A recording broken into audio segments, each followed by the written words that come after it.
ರೇಣುಕಾಸ್ವಾಮಿ ಹತ್ಯೆ ಪ್ರಕರಣದ ತನಿಖೆ ದಿನದಿಂದ ದಿನಕ್ಕೆ ಟ್ವಿಸ್ಟ್ ಪಡ್ಕೊಳ್ತಾ ಸಾಗ್ತಾ ಇದೆ. ಆರ್ ನಗರದ ಪವಿತ್ರ ಗೌಡ ನಿವಾಸಕ್ಕೆ ಇವತ್ತು A1 ಆರೋಪಿ ಪವಿತ್ರ ಗೌಡ ಮತ್ತು ಪವನ್ ಇಬ್ಬರನ್ನು ಕೂಡ ಕರೆತರಲಾಯಿತು. ಸ್ಥಳ ಮಹಜರನ್ನ ಮಾಡಲಾಯಿತು.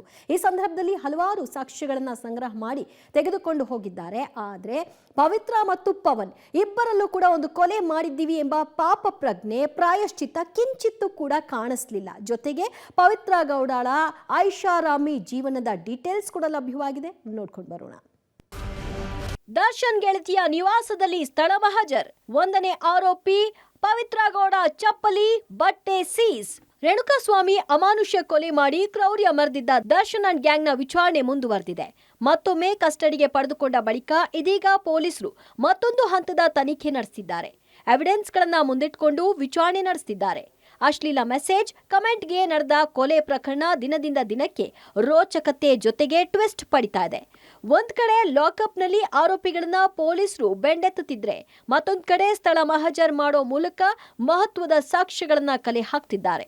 ರೇಣುಕಾಸ್ವಾಮಿಯ ಕೊಲೆಗೈದು ಆರೋಪಿಗಳು ಎಲ್ಲೆಲ್ಲಿ ಹೋಗಿದ್ರು ಅನ್ನೋದನ್ನ ಪತ್ತೆ ಹಚ್ಚಿರೋ ಪೊಲೀಸರು ಅದೇ ಮಾಹಿತಿಯ ಆಧಾರದ ಮೇಲೆ ಆರೋಪಿಗಳ ಮಹಜರು ಪ್ರಕ್ರಿಯೆ ನಡೆಸುತ್ತಿದ್ದಾರೆ. ಪ್ರಕರಣದ ಸಂಬಂಧ ಪೊಲೀಸರು ಮತ್ತಷ್ಟು ಸೂಕ್ಷ್ಮ ಸಾಕ್ಷ್ಯಗಳನ್ನ ಕಲೆ ಹಾಕಲು ಮುಂದಾಗಿದ್ದಾರೆ. ಆರ್ ನಗರದ ಮನೆಗೆ A1 ಆರೋಪಿ ಪವಿತ್ರ ಗೌಡ, A3 ಆರೋಪಿ ಪವನ್ ಅನ್ನ ಕರೆದುಕೊಂಡು ಬಂದು ಸ್ಥಳ ಮಹಜರು ಜೊತೆಗೆ ಇಂಚಿಂಚು ಶೋಧ ನಡೆಸಿ ಮಹತ್ವದ ಸಾಕ್ಷ್ಯಗಳನ್ನ ಪೊಲೀಸರು ಕಲೆ ಹಾಕಿದ್ದಾರೆ.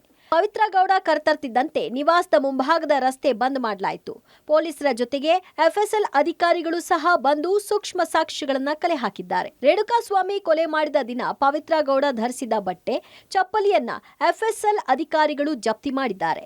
ಇದರ ಜೊತೆಗೆ A3 ಆರೋಪಿ ಪವನ್ಗೆ ಸಂಬಂಧಿಸಿದ ವಸ್ತುಗಳನ್ನ ವಶಕ್ಕೆ ಪಡೆಯುವ ಕೆಲಸ ಸಹ ಮಾಡಲಾಗಿದೆ. ಆರೋಪಿಗಳು ಮನೆಯಿಂದ ಯಾವ ಟೈಮ್ನಲ್ಲಿ ಹೊರ ಹೋಗಿರೋದು ಹಾಗೂ ಎಂಟ್ರಿ ಆಗಿರೋ ಬಗ್ಗೆ CCTVಯಲ್ಲಿ ಪರಿಶೀಲನೆ ಮಾಡಿ ಫುಟೇಜ್ ವಶಕ್ಕೆ ಪಡೆಯಲಾಗಿದೆ. ಇದರ ಜೊತೆಗೆ ರೇಣುಕಾಸ್ವಾಮಿ ಮೈ ಮೇಲಿದ್ದ ವಸ್ತುಗಳು ನಾಪತ್ತೆ ಹಿನ್ನೆಲೆ ನಾಪತ್ತೆಯಾದ ವಸ್ತುಗಳಿಗಾಗಿ ಪೊಲೀಸರಿಂದ ತೀವ್ರ ಶೋಧ ನಡೆಸಿದ್ದಾರೆ. ಪವಿತ್ರ ಗೌಡಳ ಐಷಾರಾಮಿ ಜೀವನ ಬಯಲು. ಇದೇ ವೇಳೆ ಪವಿತ್ರ ಗೌಡಳ ಹೈಫೈ ಜೀವನ ಬಯಲಾಗಿದೆ. ಪವಿತ್ರ ಗೌಡ 3 ಫ್ಲೋರ್ನ ಡ್ಯೂಪ್ಲೆಕ್ಸ್ ಮನೆಯಲ್ಲಿ ವಾಸವಾಗಿದ್ಲು. ಕಳೆದ 10 ವರ್ಷದಿಂದ ಮನೆಯಲ್ಲಿ ವಾಸವಾಗಿದ್ದಾಳೆ. ಮನೆ ಕೆಳಗೆ ಪಾರ್ಕಿಂಗ್ಗೆ ಜಾಗ ಮತ್ತು ಪವನ್ ಇರುವುದಕ್ಕೆ ಮನೆ ಇದೆ. ಪವನ್ ಪವಿತ್ರ ಗೌಡಗೆ ಮನೆ ಕೆಲಸಗಾರ, ನಾಯಿಯನ್ನ ನೋಡ್ಕೊಳ್ತಿದ್ದ. ಕಟ್ಟಿರುವ ಮನೆಯ ಖರೀದಿಸಿದ ಪವಿತ್ರಳ ಮನೆಗೆ ಆಗಾಗ ದರ್ಶನ್ ಫಾರ್ಚುನರ್ ಕಾರ್ನಲ್ಲಿ ಬರ್ತಾ ಇದ್ರು.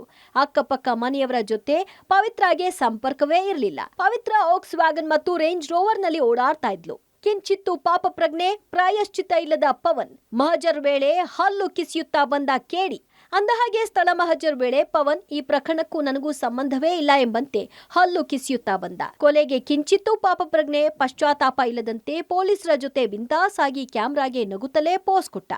ಒಟ್ಟಾರೆ ರೇಣುಕಾಸ್ವಾಮಿ ಕೊಲೆ ಕೇಸ್ನಲ್ಲಿ ಇಂಚಿಂಚು ಜಾಲಾಡಿ ಸಾಕ್ಷ್ಯ ಸಂಗ್ರಹದ ಕೆಲಸವನ್ನ ಪೊಲೀಸ್ ಇಲಾಖೆ ಮಾಡ್ತಿದೆ. ಇನ್ನು 4-5 ದಿನ ಪೊಲೀಸ್ ಕಸ್ಟಡಿ ಹಿನ್ನೆಲೆ ತನಿಖೆ ಮತ್ತಷ್ಟು ಚುರುಕು ಪಡ್ಕೊಂಡಿದೆ. ಮಾದೇಶ್ ಆನೇಕಲ್ ಜೊತೆ ನಾಗೇಶ್, ಪಬ್ಲಿಕ್ ಟಿವಿ, ಬೆಂಗಳೂರು.